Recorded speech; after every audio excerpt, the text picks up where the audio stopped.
আর বন্ধুরা, আমাদের চ্যানেলে আপনাদেরকে স্বাগত জানাই। যারা চ্যানেলটিকে প্রথমবার দেখছেন তারা অবশ্যই চ্যানেলটি সাবস্ক্রাইব করে নেবেন এবং বেল আইকনটি দাবিয়ে দেবেন, যাতে চ্যানেলে দেওয়া সকল ভিডিওর প্রথম নোটিফিকেশন আপনাদের কাছে পৌঁছে যায়। আজকে আমরা এই ভিডিওতে রাজ্যের 7th পে কমিশন বা কেন্দ্রের 8th পে কমিশনের ফিটমেন্ট ফ্যাক্টর কত হবে সেটা নিয়ে কিন্তু আলোচনা করা হবে। আসলে দেখুন, রাজ্যের সাথে কেন্দ্রের কিন্তু এই বেতন কমিশনের অনেক ফ্যাক্টর পার্থক্য থাকে, কিন্তু ফিটমেন্ট ফ্যাক্টর কিন্তু সেম থাকে। তাই পার্টিকুলারলি ফিটমেন্ট ফ্যাক্টর কত হতে চলেছে সে ব্যাপারে কথা বলা হবে। দেখুন, এই মুহূর্তে সেন্ট্রাল ডিএ কিন্তু 60%, 1 জানুয়ারি 2026 ওয়াইজ।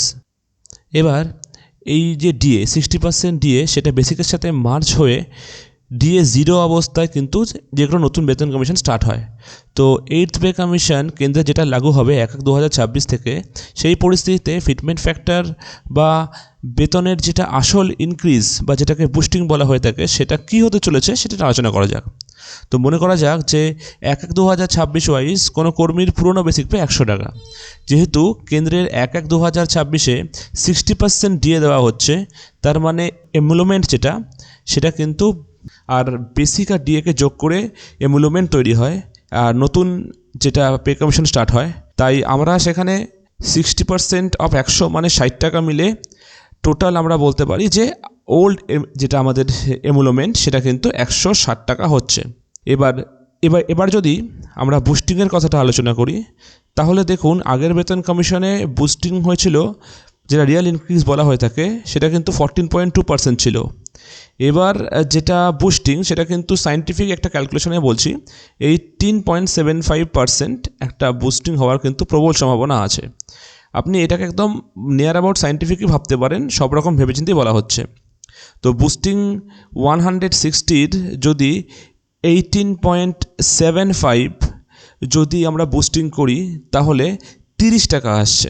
তার মানে এটাই হচ্ছে রিয়াল ইনক্রিজড, মানে কত পার্সেন্ট বেতন বেড়েছে বলা হয় না, এটাই হচ্ছে সেই কত পার্সেন্ট বেতন বেড়েছে, মানে 30 টাকা বেতন বাড়ার কথা বলা হচ্ছে।